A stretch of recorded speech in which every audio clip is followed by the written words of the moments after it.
దావీదు రచించిన 110వ కీర్తన. ప్రభువు నా ప్రభువుతో సెలవిచ్చిన వాక్కు, నేను నీ శత్రువులను నీ పాదములకు పీఠముగా చేయు వరకు నా కుడి పార్శ్వమున కూర్చుండుము. యెహోవా నీ పరిపాలన దండమును సియోనులో నుండి సాగజేయుచున్నాడు. నీ శత్రువుల మధ్యను నీవు పరిపాలన చేయుము.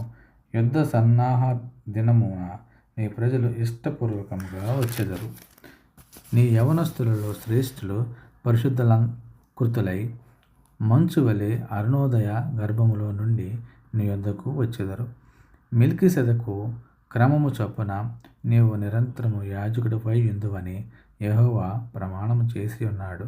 ఆయన మాట తప్పినవాడు ప్రభువు నీ కుడిపార్శ్వమందుండి తన కోపదినమున రాజులను నలగగొట్టును.